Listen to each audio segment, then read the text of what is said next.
Yo, yo, yo, welcome to the show. I haven't said that in a while, and it's always fun. So, thanks for listening in. I appreciate all of you. So, if you didn't know, this week is actually my 7-year anniversary of going into business for myself without a W-2 cushion. So, technically I started Limitless Athletics in 2014, and kind of on a whim, if I'm being honest.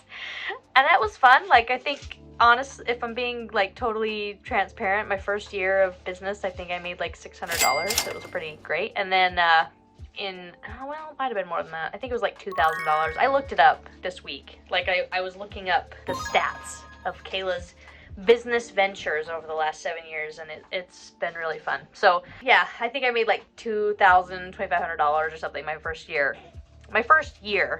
That being said, I was working full-time somewhere else as a personal trainer. But in 2015, a chiropractor approached me and was like, hey, come and share space with me and do personal training there. And so I was working at a personal training studio, like across town from where he was opening up his new wellness center. And I left that job and went and broke out on my own. And yeah, it was scary. But it was fun. And so that was 7 years ago, March 1st. So whatever day you're listening to this, it was March 1st. Anyway, it's been really fun to reminisce about like things that I've learned, how I would do things differently going into business. We've got a baby background today, so, welcome to mom life, those of you who are listening, right? Anyway, it's been really fun. But that's not what I wanted to talk about today. I just wanted to this is what Kayla's been thinking about this week. She's been reminiscing a lot about Kayla 7 years ago, right? And how I had no idea what I was doing, but I figured it out. So there you go. So I titled this My Biggest Regret in Life, right? And I can't remember what triggered this thought and what brought this up, but I was on the way home from the gym. That's all I remember. And this was like a couple weeks ago. And I was in the car and I was thinking about one of my biggest regrets. I don't know if it's my biggest regret, but it's the only regret that I can actually think of. I think it's the only regret that I actually have, really, which I guess that's a cool thing. I am only 31 though, so, still got lots of time. So a regret I have in life is that I didn't try out for college softball. Okay, and just kind of a quick background of Kayla's softball experience. So I have played softball for as long as I can remember. Like, I think I was walking around at 1 year old with a softball in my hand, kind of a thing, right? And when I was a freshman in high school, we moved to like the town over, okay? But my mom still allowed me to go to school where I was going, because I think I'd just tried out for the basketball team, or I was just about to, or something like that. I played basketball there at Spanish Fork, and then softball tryouts were the next week after basketball ended. And so I tried out for the softball team, and I didn't make the team, okay, in that school. And so we moved, because I wasn't going to school at Spanish Fork, we weren't living in Spanish Fork anymore, I decided to switch schools, right? And so, because there was really no reason, I can go to school in Springville, right? And so we switched schools. I went to Springville High. I was the manager of their softball team, played all through high school after my freshman year. My senior year, though, I broke my nose 5 days before tryouts, okay? My coach, obviously I'd been in the softball community for the last 3 years, and then I'd played the 2 years prior to that, right? Anyway, the coach, he didn't play me my senior year, okay? For whatever reason. If you know the story, you know the story, but let's just say that I just didn't play my senior year. I sat the bench, okay? I was the bench warmer. And whether or not I deserved that, people could argue about that. I knew that I wanted to play college softball. And I also knew that I had the capacity and the potential and the drive and the motivation and the talent. I knew I had it, okay? But because of my experience playing softball as a senior, because of things friends had said to me, because of things coaches had said to me, because of things that people had put into my head, I didn't try out. And so when I was thinking this experience over the other day, my biggest regret, it's encapsulated in this whole, I didn't try out for college softball. Why didn't I do that? Why didn't I give myself the shot, right? And that aside, so college softball itself that was the dream, okay? But I mean, hindsight's 2020, right? So looking back at it now, at age 31, playing college softball is just prolonging the inevitable, okay? Like, whether I stopped playing fast pitch softball at age 17, or I stopped playing fast pitch softball at age 21 or 22 is irrelevant, right? I just got to play 4 years longer, but it still had to end at some point, right? Like, there's an end. You know, there's no professional softball where you go make millions of dollars. Like, it doesn't exist, right?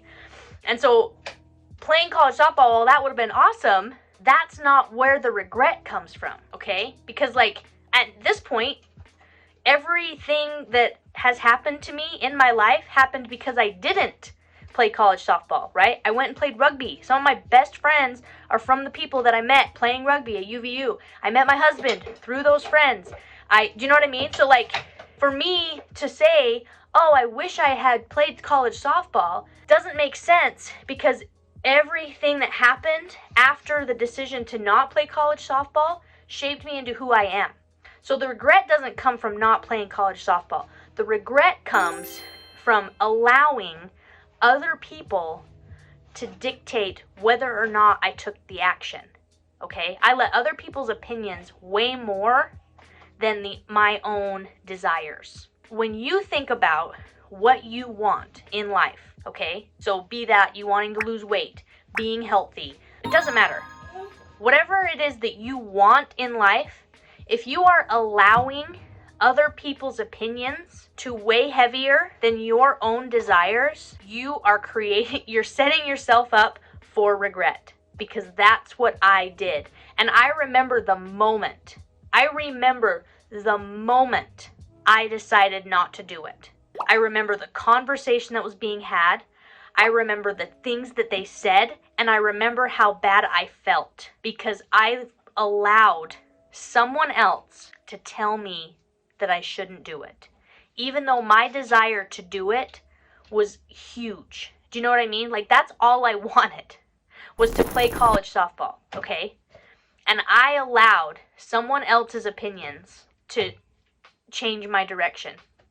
And while that direction, like I said, shaped my life, and I have no regrets of the decision itself, I regret allowing that person and those people, because it wasn't just one person, it was my experience my senior year, it was the doubt that had been created because of that experience with my coaches, it's things that my coaches had said, and it's things that my friends said, that ultimately pushed me down far enough that I shoved my own desires away because I accepted that as the truth, even though it may or may not have, and we'll never know. Do you know what I mean? Like, I will never know if I did have the talent to go and do it. Because I can sit there and say that I did, you know, and other coaches and people that had coached me and seen me play, they could sit and say that I did, but nobody knows because I never gave myself the shot, right? And so when you're sitting there and you have these goals, right? You have these dreams, you have these desires, and you want them so badly, either cut out the people that are not allowing you to do it, or stand up for yourself.